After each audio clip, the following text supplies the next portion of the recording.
Folks, it's Christopher Lawrence here. We are coming near the end of season 3, which was Kyle's mini series with these leaders, this special project that we've been working on. And I really hope that you've enjoyed it as much as I have. I have kicked Kyle out of the room just for a minute. He's got one more interview for you today, and we're going to get to that in a second. But I did want to let you know Kyle's not here. I am taking this podcast back for season 4. Wait. Oh, I didn't think you were here. I didn't think you were here. You know we couldn't have that. We couldn't have him hijack me like that. Remember, I'm the one that's still working while he was doing, I don't know what he was doing, but I'm back and we have something so exciting to tell you about season 4. And we're not going to tell them until next week. We're going to tell you next week. Folks, you have got your regular episode for season 3 coming up right now.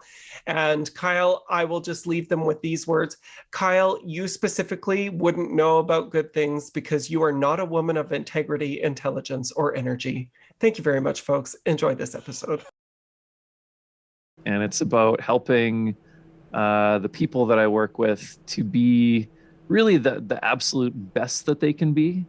Wow. And I think when I've figured that out, that's when that's when as a team we started to experience more success, because when everyone else was doing awesome, then that just pushes the other leaders up, not out. Are you experiencing lack of mentorship and might not want to ask because you don't want to look incompetent? Is the thought of being imperfect keeping you from taking action? Welcome to Inspired Action for Imperfect Humans Season 3. Each week, we interview senior leaders to uncover the inner workings of being a strategic leader and how they curate a corporate coaching culture. We debunk some common misconceptions by exploring their failures and successes as imperfect humans. This weekly mentorship will help you with tactics to play the game, navigate the politics, and think strategically.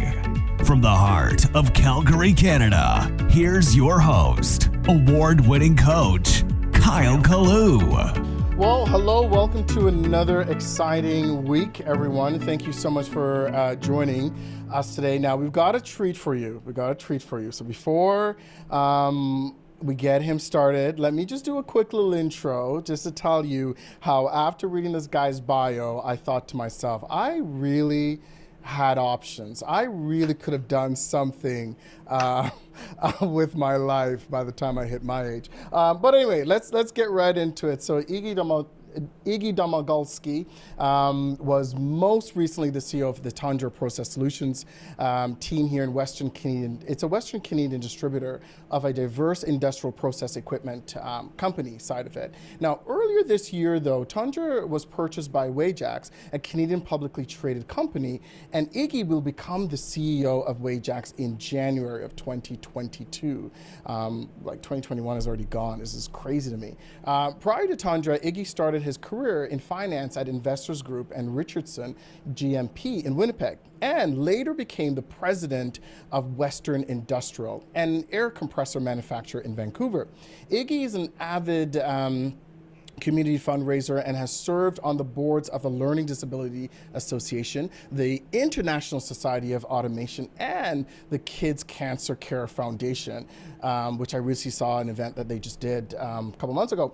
Iggy holds a Bachelor of Commerce degree from the Asper School of Business, where there is an award in his name that was created by his fellow students and has been given away annually since 2004. How come no one's ever got an award with my name on it? Anyway, he has been named one of Canada's top 40 under 40 and one of Canada's 50 most inspirational entrepreneurs.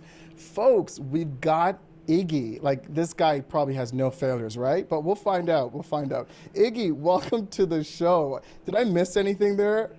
That was a very kind introduction. Thank you, Kyle. That summarizes about all of it, except all my failures, which I'm excited to talk about today. Perfect. We're going to get into that in a bit, but mate, you've done some things. What was that like? Because we know the road to all of that stuff came with a few things. You know, it's been a pretty fun run. I've always really enjoyed what I've done for a living, which I think is kind of winning half the battle right there. Yeah. Just actually enjoying your work and really being passionate about the industries that you're in or the type of work that you're doing makes coming to work a lot easier, and it almost doesn't even seem like work. My wife would tell me that, or would tell anyone that work is really my hobby. I like doing it. I like the people that I work with, and so that makes it easy. But it has been a really really fun run. I've worked with some awesome people. We've got lucky a couple times along the way, got unlucky a couple times along the way, and excited for the journey head forward with Wajax as well. That'll be a cool new chapter and really exciting time, I think. No kidding. So I'm actually curious, if you had to go back, when you thought of leadership, like what were you thinking? Like what did you think leadership was? Well, I mean, when I was young, it was probably pretty similar to what a lot of other people think it is, right? It's managing people, and I get to be the boss, and those kind of things, which obviously I found out is that's not it. But those are the kind of grave misconceptions that I had as a young man. Uh, it's so interesting because we hear that, and the reason why we wanted to really do this series is because, I work with a lot of senior leaders, and I think when you get to that point, people don't realize what it takes to get to that. I mean, they think you could show up to work at 11 o'clock and you're done by 2 o'clock, but they have no idea there is no clock, right? Like it's just a constant thing. And so a lot of people often say, we just want to understand, like, what does a leader think? And, what are some of those things that happen? And so that's kind of really why we wanted to do this. And so I like and appreciate you say, listen, for what I thought it was to what it is, although regardless if we kicked and screamed, we enjoyed it, right? It's something paid off for us. But sometimes it's different. So if you could summarize maybe some key either, failures or takeaways from you in your journey of leadership, like what has been the things that you would think that really stood out for you as you got to this level, which we know it still goes, right? Yeah. But got to this level. Well, I think, when you think about your old self, and I think about, what was I like 10 years ago? I think, Yeah. man, that guy was an idiot. and I'm sure when I think about myself today, 10 years from now, hopefully I won't think I'm that big of an idiot, but I'm sure I will, have definitely evolved the way that I think and deal with people and the way that I lead. But some of the things that it's been a long journey, but some of the things that I've learned is that, it's really not about me, right? It's not about the leader. It's about the team, and it's not about getting what I want. It's about helping them get what they want. And it's about helping the people that I work with to be really the absolute best that they can be. Wow. And I think when I've figured that out, that's when, that's when as a team, we started to experience more success, because when everyone else was doing awesome, then that just pushes the other leaders up, not out. Mm-hmm. And so that was really important for me, just that it wasn't about me, it's about them, helping them become just the most awesome leader and the most awesome human that they can be. Mm-hmm. And when you're able to do that and make the workplace a place such that they can be really happy and engaged and show up and give it their all, then that's when really the good things happened. That was one big thing that I learned over the years. And another thing that I learned was that it really doesn't always have to be my way, right? Like, and that what? There's so many ways to arrive at a successful future, that they don't all have to be the path that I choose to get there. And maybe my path, that maybe the way that I want to do it is a correct way, but it's not the correct way. And so I found that when, as long as people are generally aligned with where we're going, kind of like 80% aligned to the vision, right, and the end game of where we're going, how they get there, as long as it's ethically and in a kind, humane way, that it really didn't matter to me ultimately. And when the people that I work with chose how to get there as opposed to doing exactly what I told them to, there was just a lot more buy-in and a lot more passion for doing it because it was their way instead of my way. And so learning those couple things, those were really great lessons along the way that really helped just make things easier, actually. Yeah, yeah. I really like what you said, a couple things about, leading up, which, if you do it right, I think there's an opportunity that leadership gets led up versus out, right? Because I think sometimes there's that scarcity mentality, right? Around, if I get them to lead themselves and create awesome, engaging, productive people, then maybe you won't need me as the leader, without realizing you're the one who curated that. You're the one who made sure that was possible. So I think those are great ways. And the second piece around, making sure you recognize that, if they get buy-in and able to kind of create another solution for themselves, it doesn't always have to be with us, that we have to be on that. And, I like when you mentioned the piece around make it ethical. What I used to say to my team is, keep me out of jail. Like, I don't want to go to jail. Like, that's just not my thing. So, like, let's make sure these things, because that's what happens, right? When the buck stops where it stops is you're ultimately, accountable. Looking back, what would you say is it may not be your number one failure, right? Because as you know, the path to get there is filled with a lot of different things, successes as well. It's not all failure. But if you had to identify one key failure that you thought, oh my God, like I really could have done without this lesson maybe in my leadership, what would that be, would you say? Oh, Kyle, there are so many. There are. It's just a road paved with hard lessons. But I guess everyone's road is paved with hard lessons. But a couple that stick out, kind of like a behavioral failure that I think I had earlier on. I really try not to do it. Is the whole my way or the highway attitude. And you just don't get the best ideas, and my way often is not the right way or a less efficient way. So actually getting the super smart people around you to speak up, to do it their way, is often actually a better way.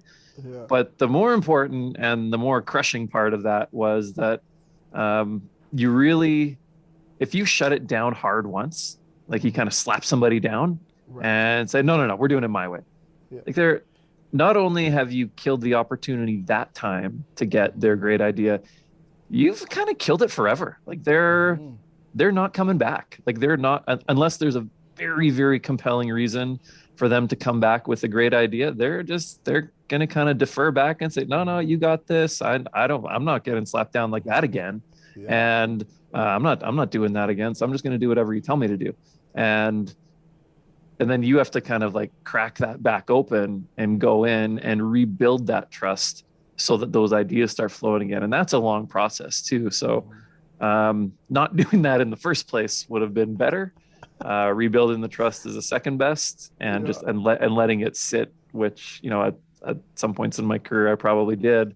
That I found was really destructive. Just permanently shutting down creativity from one of my teammates because of quick comment that I made. And I think that's one of the lessons that I've learned. It's like, we're all just people doing things and trying to make a living and working our way through life here. But there is weight that's attached to the words of senior leaders in companies, and people just listen to them very carefully. And if you say the wrong thing and you inadvertently shut someone down or on purpose, they're not going to come back to being that creative, awesome person. You may have damaged something there, sometimes even without knowing it. And that's, I think, is the craziest part, right? Is when you don't even know it. You just, until later on, you see the innovation is down, creativity is down. No one's putting their hand up by saying, hey, here's what I want to do. Sometimes I'll say this to my clients who, and I think you could clarify this for me, because you are actually a parent, unlike me, who pretend to be one. You know what I mean? And what I've learned, is that, when they do it their way, and if they made the rice that looks green, they'll eat it because they did it, right? right? Whereas you put all this work in, no, you're not supposed to do that. No, you're not supposed to do that. And then you're like, but look at this beautiful plate. And they're like, no, I don't want it. And you're like, really? You're going to eat your green rice? But there's something about that buy-in when they create it, right? Am I off on that? Is that how parenting works? Like, you tell me. Like, do you? No, you're nailing it. I have twin daughters who are 11, so they're at a very special age right now, and they're pushing boundaries. And we haven't seen green rice specifically, but there has been many variations of that exact thing in our household. And for sure, it's a thing. Yeah, I know. I really appreciate it because I think, when you take a look at leading and when you want to get into that leadership, there's times to be able to be humble, to recognize your way is a perspective. And although you may be the one who may have to make the final decision, it doesn't mean that you can't take contribution from everyone. Yep, so I appreciate you saying that. And so, what's the silver lining? So since you now said, listen, it's not my own way only, maybe it's a contribution of that way, but some of your failures, either this one or others, what has been the key silver lining you think, that has kind of got you to where you are, that you're still getting promoted? I mean, these things are still happening, which just means more responsibility and accountability. That's really what it is. Which I like. I like responsibility and accountability, but the big lesson from from shutting down ideas was to realize to not do that. And for better or for worse now, at Tundra here, we built a really, really open management team, one that I think trusts each other implicitly. Brilliant. And so we all call each other out. Everyone, like, in meetings, sometimes even on a town hall, I'll get called out by some of our team. and I mean, I only have myself to blame for that, but I really like it. It means that for the most part, I think our people, whether it's our management team or the rest of the company, are comfortable asking me hard questions, right? Which is good, because when they're comfortable asking hard questions, then they're comfortable presenting ideas that might be a little bit crazy. And they're comfortable really speaking up about what they really think, as opposed to just kind of bending to somebody else's will. And that's created a great team, and you created some great leaders, and the whole thing about pushing people up, leaders get pushed up and not out. That's kind of what happened. And I always told my management team, I said, you guys, if I was hit by a bus, it would be fine. And sure enough, they said, no, we need you. And sure enough, this opportunity at Wajax came up, and the guy that took over for me, his name is Ash. He's been at Tundra for 18 years. It was seamless. Right. Like he got the keys, and the transition lasted a day. And he'll still call with a couple questions every now and then, just on a specific task. But the actual leadership transition was full and complete within 24 hours. And sure enough, I didn't get hit by a bus, thankfully. But if I would have, it would have been fine. So having that next person who can take over for you, that's another big lesson, is making sure that you do hire your replacement at some point, because if you don't have a replacement, you can never get promoted. Well, see, that's the other thing. And I don't get how some people don't see that, because and the other thing too is I often speak to my clients about, if the entity, the company could speak, what would it say, right? And I know it would not be okay having the risk of not having a succession plan.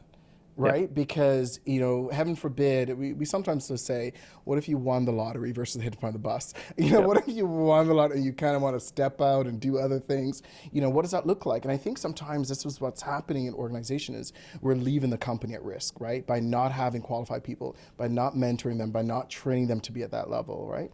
And so, what would you say is the current challenge right now for your team? And I know you're transitioning from the existing, but what maybe was a challenge that you think they're experiencing right now? Or maybe at Wajax there's going to be challenges. Like, what would you say that is?